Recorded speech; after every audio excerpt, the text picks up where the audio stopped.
Boa noite. Marcelo Marinho, da Litoral News. A gente viu um time no segundo tempo com 80% da posse de bola. O time teve mais grandes chances criadas do que o Atlético Mineiro. E eu queria trazer para esse início coletivo, além da análise natural do jogo, também a entrega que a gente viu dos jogadores ali no final. É um tema que recorrentemente se debate no Flamengo. Às vezes o resultado não vem, aí se critica. Mas hoje, mesmo quando estava 1-0 para o Atlético Mineiro, era impressionante como o time do Flamengo estava dedicado. O time pegou a bola ali no empate, já tentou fazer um gol, não havia tempo. Mas queria que você analisasse o jogo e falasse sobre essa entrega, na minha visão, impressionante para um time que está há 3, 4 dias do jogo mais importante da temporada. Obrigado. Boa noite. Bom, é isso. Você resumiu bem. O time fez um bom jogo. Verdade que não é fácil pressionar o Atlético Mineiro.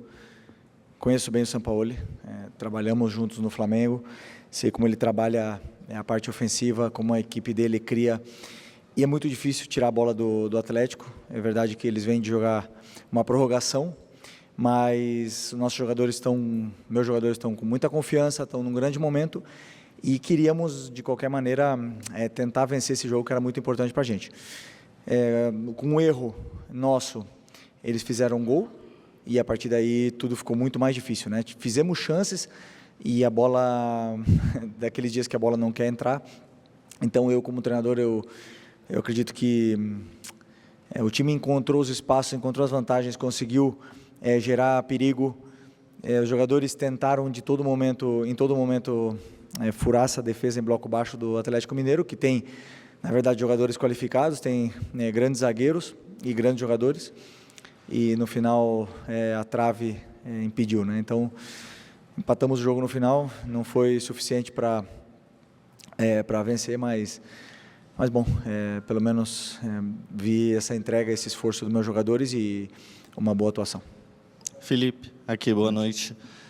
Queria saber se vocês estavam acompanhando o jogo lá no Sul, o placar, se isso chegava para vocês ali no banco, se era passado para os jogadores e também o momento da noite que o Palmeiras saiu atrás, depois teve a virada do Grêmio, como estava o emocional do time nessa noite?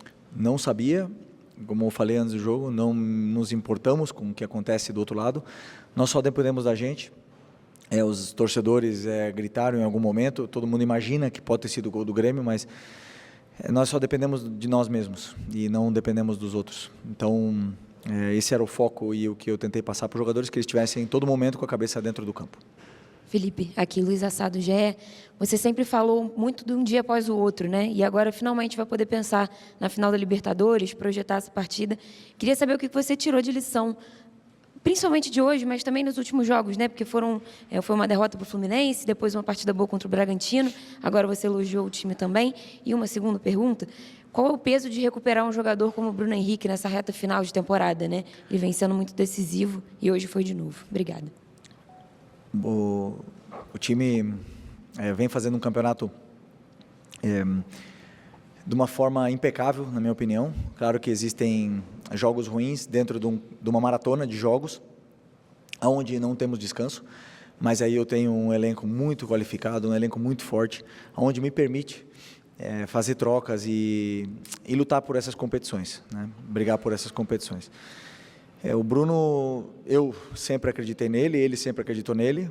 Muitas vezes as fases do jogador, elas geram dúvidas ao torcedor, à imprensa, mas eu nunca deixei de acreditar. É um jogador determinante, é um histórico desse clube, está num grande momento físico e mental e chega talvez no seu melhor momento para a grande final.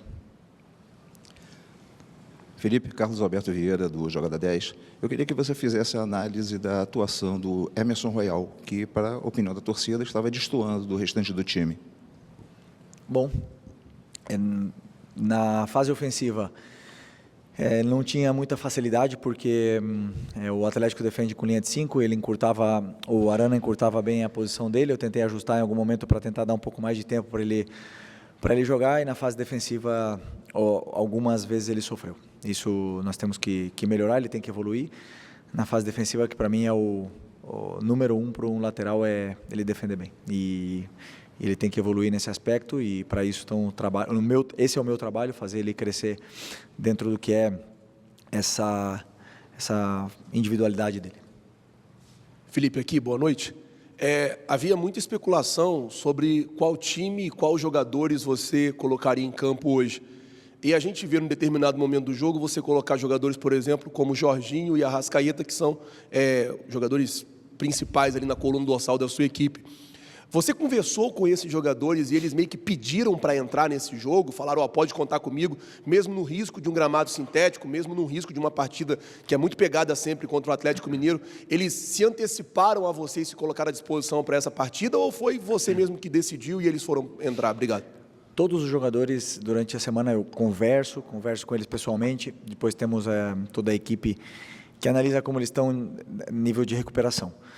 Todos eles se colocaram à disposição para começar o jogo de hoje e todos eles estavam focados no que era a partida de hoje, para tentar vencer e sabemos da importância que era tentar vencer esse jogo.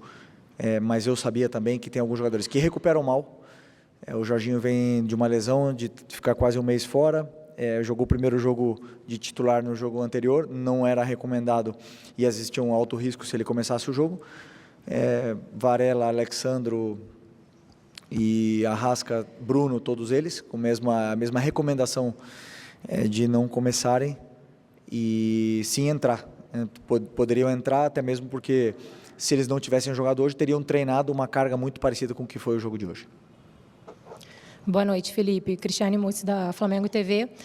Como ele fez a minha pergunta, eu vou mudar aqui. Eu gostaria que você explicasse um pouquinho desses 3 últimos jogos, se a gente pegar um espelho, o Fla-Flu, o jogo contra o Bragantino, que a gente acredita que foi um dos melhores jogos da temporada, e o jogo de hoje. O que você entende que o Flamengo precisa melhorar ou realmente ajeitar para essa partida na Libertadores? E se você me permite, já que chegou essa próxima partida, qual é o seu sentimento de estar nesse cargo hoje, indo de novo para uma Libertadores, mas como técnico do Flamengo? Obrigada. Bom, todo jogo deixa um caminho, uma guia para a gente poder entender o que precisamos melhorar como equipe, tanto individualmente como em vários setores do que é a equipe. E todas elas deixaram alguns detalhes, né? E é verdade que jogamos com uma equipe contra o Fluminense hoje, contra o Sport também bem mexida, bem alternativa. E isso, claro, não é simples. Os jogadores que não jogam juntos, por mais que sejam muito bons, fazerem o mesmo nível, corresponderem ao mesmo nível dos que vêm jogando com mais sequência. Então, entendemos o que aconteceu dentro do Fla-Flu, entendemos isso e recuperamos o nível já contra o Bragantino, e hoje, mesmo com uma equipe alternativa, a equipe conseguiu entender bem a forma de atacar e esperar os momentos certos, e em nenhum momento eu vi a equipe ansiosa do mesmo jeito que eu vi contra o Fluminense.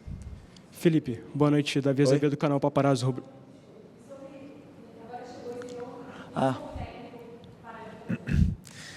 Bom, né, nesse momento a única coisa que eu penso é em preparar o melhor possível esse jogo para os jogadores e dar o caminho para eles muito claro do que eles precisam fazer dentro do campo para tentar vencer. Felipe, boa noite, canal Paparazzo Rubro Negro, coluna do Fla. Felipe, eu queria saber de você como está o seu mental e seu emocional nessa reta final de temporada. E se você já parou para refletir, né, como a amiga perguntou, que você pode repetir o mesmo feito que você fez como jogador 6 anos atrás, como Libertadores e Campeonato Brasileiro, só que agora como treinador, nesse momento de ápice, assim, né, como treinador, né, em um ano, algo que é histórico. E boa sorte em Lima. O pode não é o fez, né? Então ainda falta muito.